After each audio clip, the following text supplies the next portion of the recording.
Sziasztok!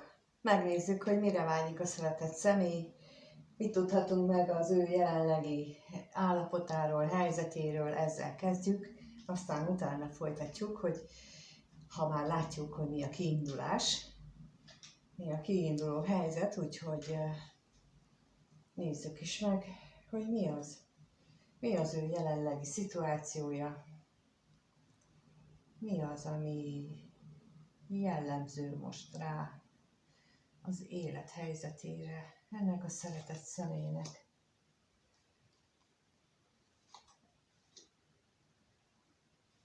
Mi jellemző?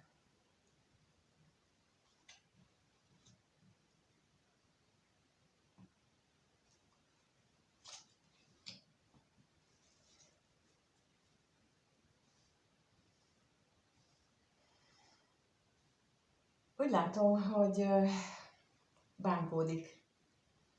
Bánkódik amiatt, mert mondjuk volt, vagy lenne egy találkozás, ami hát nem úgy sikerül, ahogy azt ő szerette volna, vagy legalábbis ha volt, tehát ha múlt időről beszélünk, egy múlt idejű találkozásról, akkor az mondjuk elképzelte, hogy valami csodás lesz együtt, mindenféle jó dolgot beleképzelt, és nem úgy alakult, és nem tudja elképzelni, hogy mitől. És megjelenik itt a mindent látó szem, tehát az égieknek alapja az én értelmezésemben, és lehet, hogy az ő gondolataiban is megjelenik ez, hogy közbeszóltak. Tehát, hogy itt valami, most az jön belőle, hogy volt találkozás, de valami olyan történt, hogy mégsem, mégis ilyen nagy hiányérzettel zárult. Tehát olyan, mintha a Mátyás királyféle mesék, hogy hoztam is, meg nem is. Kaptam is, meg nem is. És itt ezt érzékelem most, hogy ő, mintha ilyen szituációban lenne. No, akkor megnézzük, hogy akkor mit tudhatunk meg itt erről a találkozásról.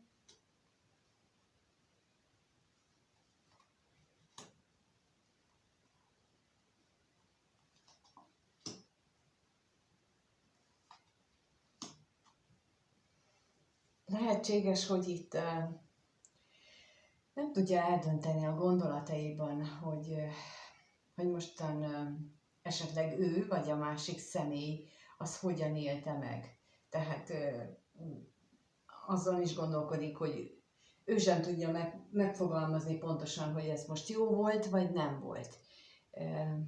Örült is neki, meg hiányérzet is van benne a találkozással kapcsolatban. Nem tudom, hogy ti voltatok-e már így.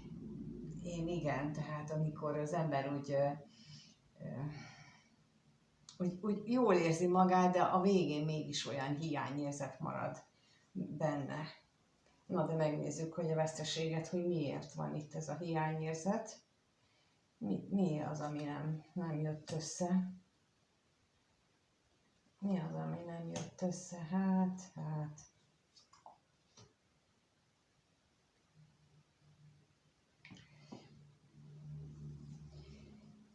Nem azt mondták, nem arra válaszoltak, hogy mi nem jött össze, hanem arra az jött, hogy teljesen mindegy, hogy összejött vagy nem ez a találkozó, hogy mit érez ő, hogy örömteli számára, vagy inkább a veszteségélményt éri meg.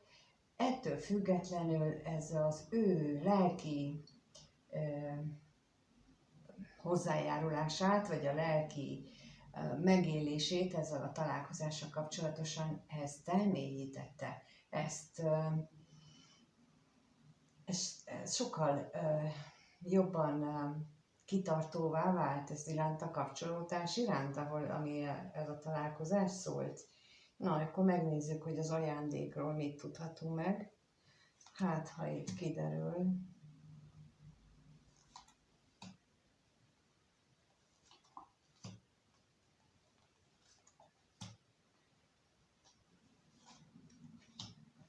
Hát itt olyan hamis értékek lehettek a múltban.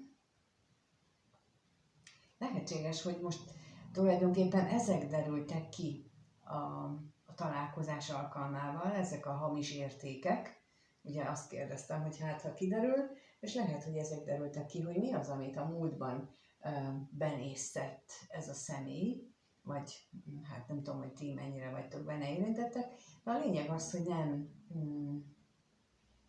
nem úgy látta.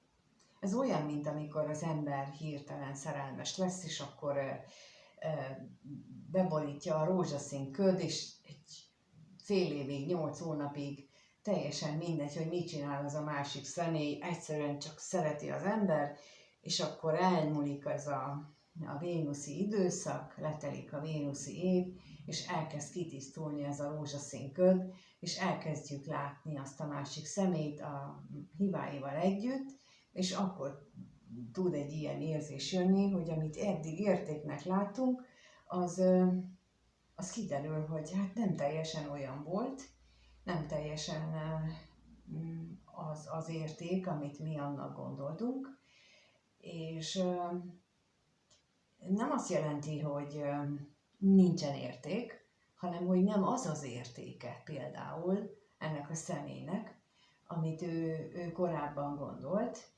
és ennek az oka, és itt van ez a rózsaszín köd, ennek az oka az, hogy amire vágyott, vagy amiben reménykedett, azok voltak hatással erre a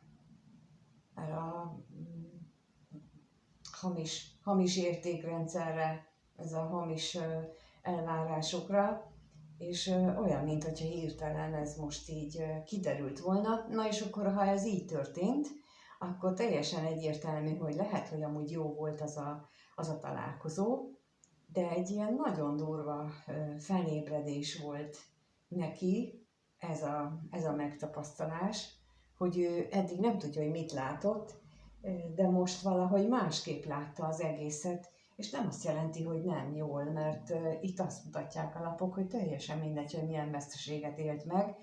Ez egy nagyon stabil lelki mélyüléshez, lelki megállapodáshoz vezette őt, tehát, hogy így akkor ennek hatására nem is csodálom, hogy úgy gondolja, hogy a föntiek vagy az égieknek a keze benne van ebbe az egészbe, mert hát miért ne? No, és akkor megnézzük, hogy mit tudhatunk meg arról, hogy te veled volt ez a találkozás, vagy most volt ez a találkozás, vagy egyáltalán tudunk-e meg erről valamit? Szóval a következő kérdés az, hogy ez a szeretett személy a nézővel kapcsolatosan mit gondol róla, mit gondol a nézőről, vele kapcsolatos ez a nézőpontváltás. Tehát itt az a kérdés, hogy mit gondol ez a szeretett személy a nézőről.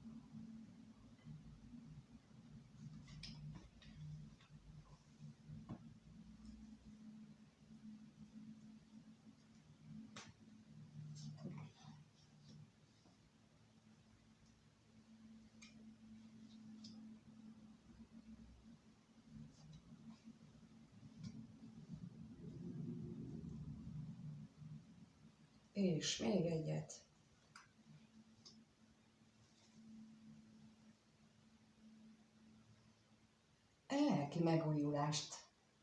Lelki megújulást hoztál a számára, bár még vannak olyan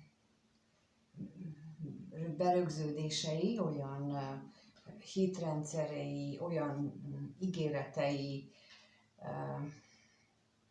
amelyek ennek az útjában állnak, de már érzi azt, hogy te egy teljesen új világot nyitottál meg számára. Na és akkor itt nézzük az ellenséget, hogy mi az, amit erről megtudhatunk.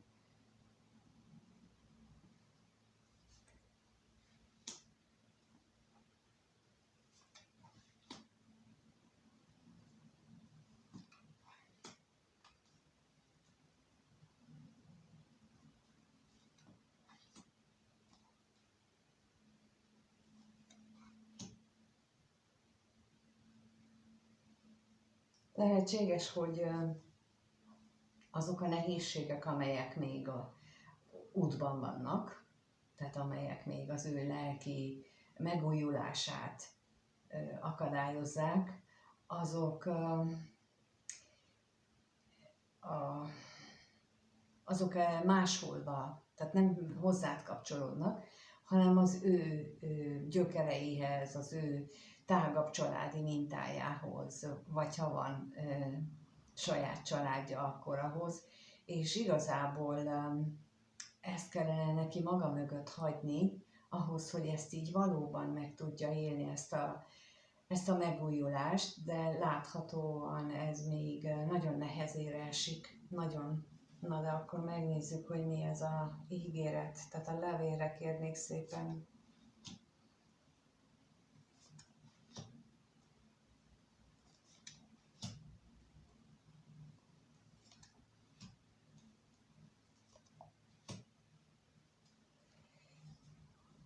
Lehetséges, hogy itt a problémát az is okozza, hogy a kettőtök szokásrendszere az nincs harmóniában. Lehet, hogy erről nincs vita közöttetek, de hogy ő ezt érzi, vagy úgy érzi, hogy ez probléma, inkább így mondom, és lehet, hogy te is érzed valahol, hogy a szokásaitok azok eltérőek. És akkor itt ez kapcsolódik ehhez itt, amit mondtam, hogy ő neki a családjából, tehát a gyerekkorából, az ő közegéből jönnek ezek a dolgok, és az nagyon más, mint a tied. Az ő véleménye szerint is lehet, hogy nincs így, lehet, hogy nincs igaza, de ő így gondolja, hogy nagyon nehéz lenne, vagy pillanatnyilag úgy gondolja, hogy nagyon nehéz ezt így összeegyeztetni. Na és akkor az ajándékra kérnék szépen.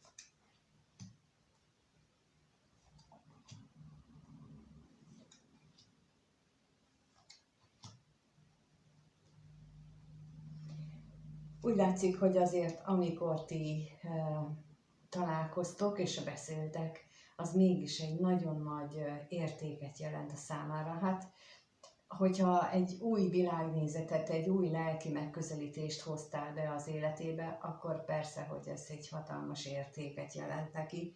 Ez teljesen harmonizál azzal, és a gyermekre is kérnek szépen.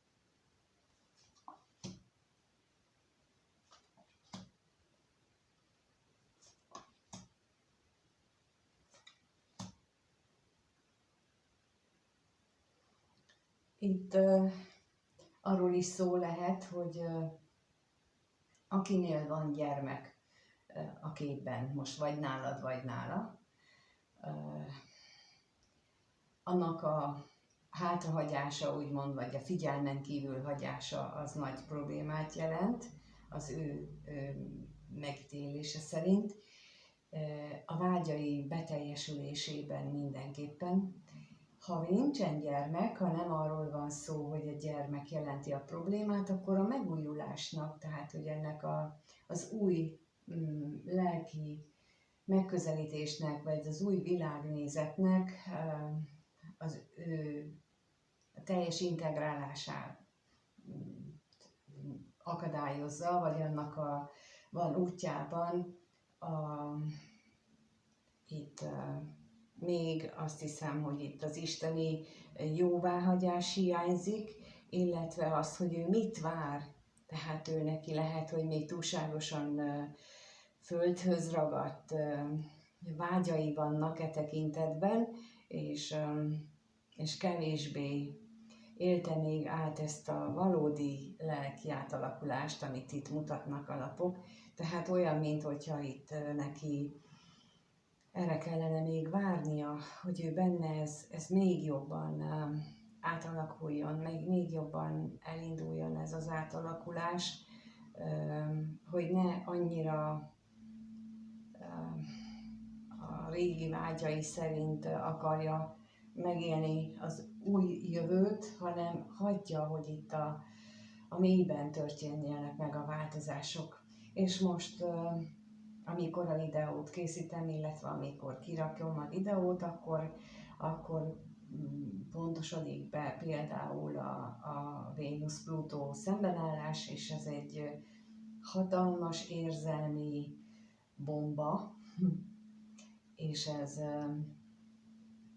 attól függően, hogy hogyan éljük meg, ez hozhat, van akinek hozhat nagyon nagy szerelmet, szenvedélyt, de hozhat borzasztó manipulációt is, nagyon-nagyon negatív visszaélést a szenvedéllyel, az érzésekkel egyik részről, másik részről, tehát azért az is benne lehet, úgyhogy akinek most olyan nyughatatlan érzései vannak, azoknál biztos, hogy van a párjával ilyen kapcsolódás, és ott nagyon figyelni kell, hogy melyik őjük akarja, hát mondjuk kihasználni, vagy ez nem is jó szó talán, hogy kihasználni a másikat, de hogy előnyt kovácsolni ebből a kapcsolatból magának, inkább így mondom, tehát hogy ő neki több belőle a haszna, vagy ahogy máshol mondják, hogy nincs meg az adok-kapok egyensúly, tehát ugye mondjuk egyik vagy másik többet ad a kapcsolatban. Ez így most nagyon is nyilvánvalóvá válhat, hogyha odafigyelünk, és hogyha észrevesszük, akkor viszont érdemes ezen elgondolkodni, hogy most miért áldozunk mi többet, ha mi áldozunk többet, hogy miért áldozunk időnként ezt a nagyon mély szerelmi kötődést, ezt azért kapjuk, hogy ésszel felülbíráljuk, és észrevegyük, hogy már megint kihasználnak bennünket, már megint túl sokat akarnak tőlünk, és nem kapunk cserébe ugyanannyit, úgyhogy itt akkor magunkon kell változtatni, és nem a másiktól, mert addig nem fog olyan bejönni, aki ugyanannyit ad, mint amennyit mi szeretnénk, vagy amit mi adunk, amíg nem ezt az energiát érzi rajtunk, és sokszor elmondtam már, egy férfi az energiát érez még akkor is, hogyha nincs tudatában. Ő ezt érzi, hogy mi éppen Terézanya energiával rendelkezünk, tehát hogy mindenkit is meg akarunk menteni, vagy pedig azzal a királynői energiával, vagy uralkodónői energiával, akihez egy uralkodó tud csatlakozni, akihez egy valódi férfi akar csatlakozni. Ez a kettő véglet van most éppen porondon, úgyhogy ezen érdemes elgondolkodni. Na hát akkor megnézzük, hogy milyen érzései vannak ennek a szeretett személynek a nézővel kapcsolatosan. Ez a kérdés, hogy mit érez ez a szeretett személy a nézővel kapcsolatban. Ugye az előbb beszéltem arról, hogy milyen energiák vannak. Hát most akkor kiderül, hogy milyen érzései vannak ennek a szeretett személynek a nézővel kapcsolatban. Mit érez iránta?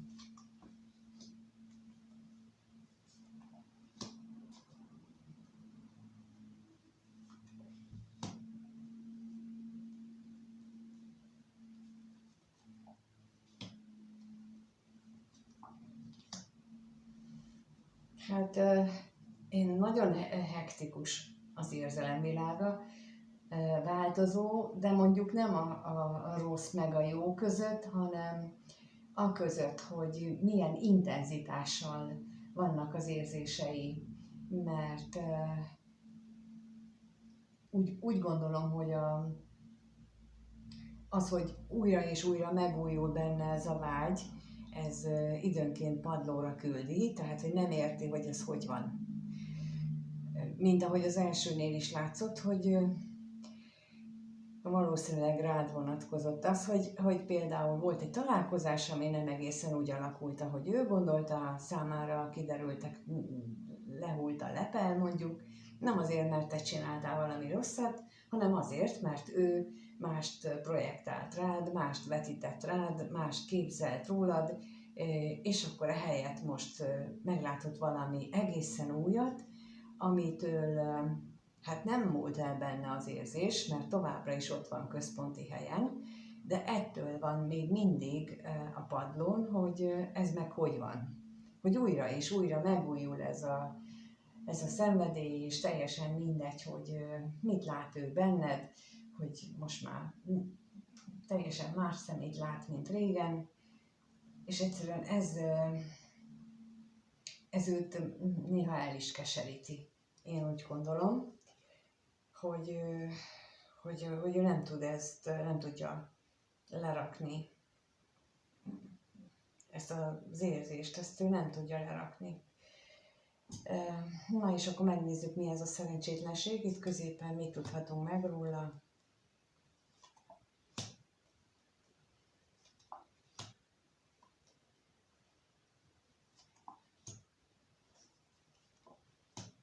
Hát éppen azt, amit mondtam, hogy nem tudja lerakni. Ez teljesen elbizonytalanítja, teljesen kétségbeejti, nem tudja, hogy mi legyen. Fél egy kapcsolódástól veled, pontosan emiatt, hogy ezek ilyen nagyon erőteljes érzések, de nem csak ezért, az előbb láttuk azt, hogy nagyon más itt a háttér, nagyon más a szokásrendszer. Na és akkor még a váratlan örömre kérek szépen.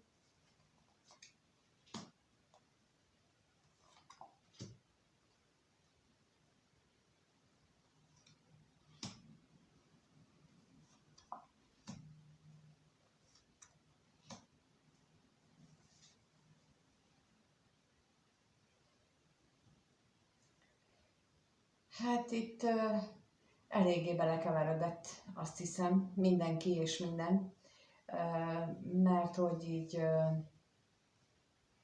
amit mondtam, hogy teljesen hektikus nála, hogy időnként ez így rátör, ez a mélységes mély szenvedély, vágy az irántad,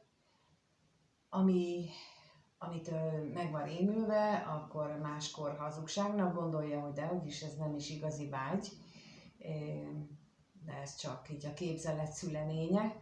Aztán másik pillanatban esetleg egy másik személy az, akire ő gondol, vagy pedig lehet az édesanyja, vagy bármilyen más tényező, ami aztán elvinni a figyelmét, és hogy jobb lenne, hogyha inkább arra fókuszálna, és akkor ez ingadozik ott kettő között. De itt akkor mondom, hogy ha ilyesmit tapasztalsz te magadon, akkor ez bizonyosan, vagy tehát ez nagyon jellemző az ikerlángoknak a dinamikájára, mondom így, a kapcsolat dinamikájára, illetve megélésére, és nagyon-nagyon furcsa lehet ez az ő számára, hogyha így van. Lehetséges az is, hogy ilyen esetben, hogy egyik vagy másik fél, tehát te vagy ő, még nem vagytok olyan szinten, hogy egymással tudnátok szimbiózisra lépni, kapcsolódni, és nem csak emberi szinten, hanem lélek szinten sem. Tehát az előbb láttuk, hogy azt mondta, hogy vagy azt érzi, vagy gondolta, hogy te egy teljesen új lelki megközelítést, egy új világképet mutattál meg neki. Valószínűleg ebből azt gondolom, hogy te fejlettebb vagy. Általában a nők azok, akik lelkileg fejlettebbek. Viszont rajtuk van a nagyobb súly, mert innentől kezdve, ha ők a fejlettebbek, akkor nekik kell tovább menni, és ez fogja majd segíteni ezt a szeretett személyt is, hogy ő a meglévő energia kapcsolódáson keresztül fejlesz saját magát, és jusson a végére ennek a hezitálásnak, amit itt láthatunk itt, hogy egyszer egyszer azt szeretném, hogy más felé tudjak vágyakozni, aztán rád ébredek, hogy engem más nem érdekel, mert engem csak te érdekelsz, és ez így, hát ez felőrli az ő energiáit, ez egészen biztos. De ezt csak te tudod, ha önmagadat fejleszted, és ezt lehet, hogy ezerszer halljátok, de ez a kulcs. Ez a kulcs az egész életünkhöz, ez a kulcs mindenhez is, és ez a kapcsolódás is úgy látszik, hogy ez ilyen nagyon erőteljes, és ha nem is sikerlángról van szó, akkor is ugyanazon a háttérben, csak akkor viszont mondjuk más a célja a találkozásnak, de mindenképpen ez látszik itt. Jó, hát akkor megnézzük azt, hogy mi várható a következő néhány napban, egy hétben. A néző mire számíthat ettől a szeretett személytől, mire vágyik ez a szeretett személy a nézővel kapcsolatosan. Szóval itt ez a kérdés, tehát a következő néhány napban, egy hétben hogyan alakul a kettejük kapcsolata? Erre vagyok kíváncsi.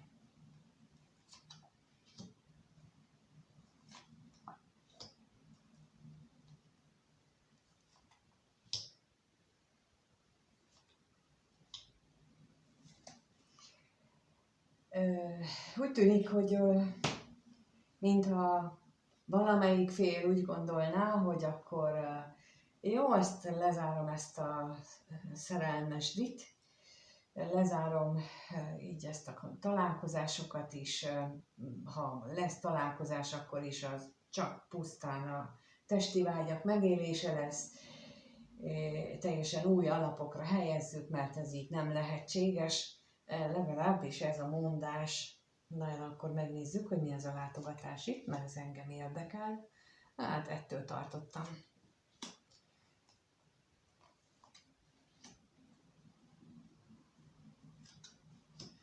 Ettől tartottam, hogy itt megvan az esélye annak, hogy legyen találkozás, de ha lesz is, az egy titkos találkozás lesz, és nem biztos, hogy mindent azt hoz, amit vársz, vagy várnál ettől a találkozástól, vagy ő várna, inkább az is lehetséges, bár itt elképzelhető, hogy egyeseknél lesz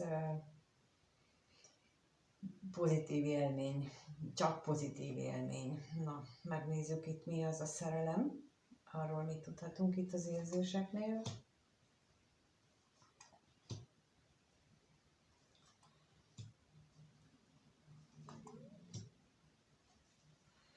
Hát ez, amit az előbb mondtam, hogy ő benne újra és újra feltör ez a vágy, az jövőben is így lesz, és bár a kommunikáció lehet, hogy akadozni fog, de ott nagyon mélyen ott van benne ez a kapcsolódás,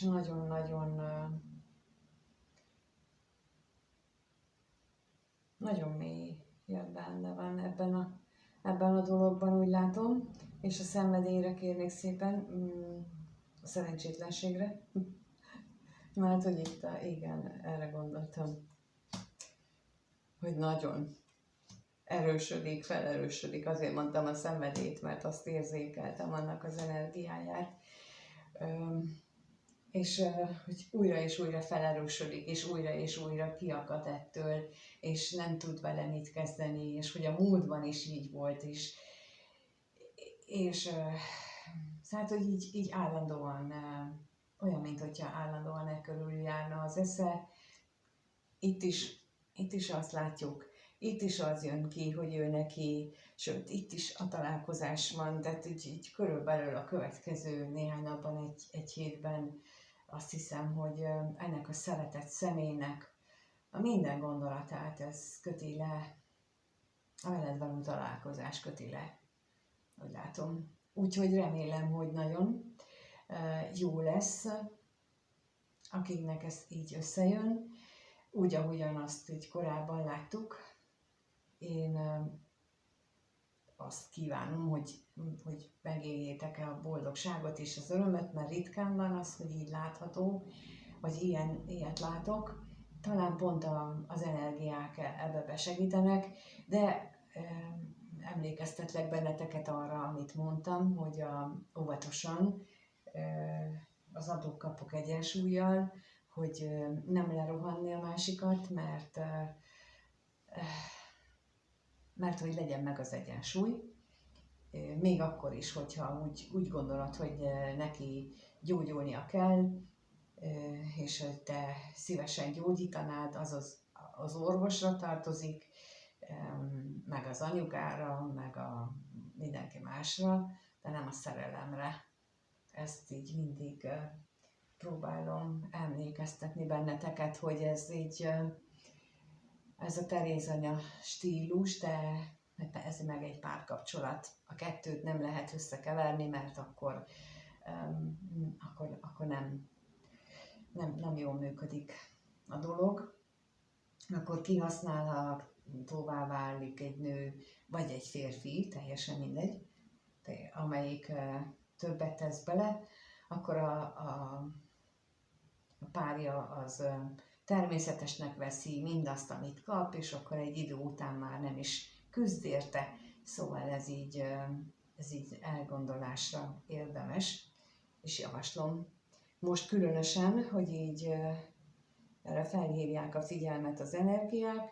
Én köszönöm, hogy itt vagytok, és arra hívom fel a figyelmeteket, hogyha személyes szeretnétek, vagy például ikerlángokkal kapcsolatosan vannak ilyen megéléseitek, akkor nyugodtan keressetek, mert nagyon sok ilyen kapcsolatot figyelek párhuzamosan, hogy hogyan fejlődnek, nagyon érdekes a dinamika, és nekem megvan erről a magam elképzelése, és egyenlőre elképzelése, amit kapok égi vezetés során, hogy mi és hogyan történik, és miért, azokat fordítom le hasonlóan, mint itt a kártya energiáját érthető szavakra, és mindenkinek igyekszem átadni.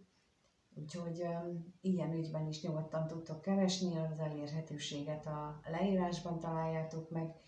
Köszönöm a kommenteket, hogyha megírjátok, hogy mit gondoltok, vagy nálatok, hogyan alakulnak ezek a dolgok, hogyan élitek meg ezt az energiát, hogyan élitek meg az adok-kapok egyensúlyt.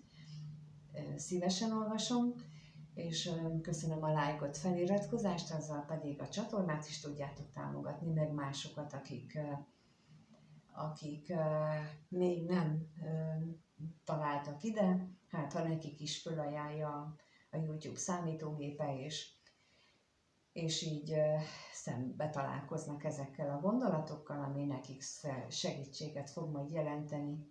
Addig is, amíg találkozunk legközelebbig, minden jót kívánok mindannyiótoknak, sziasztok!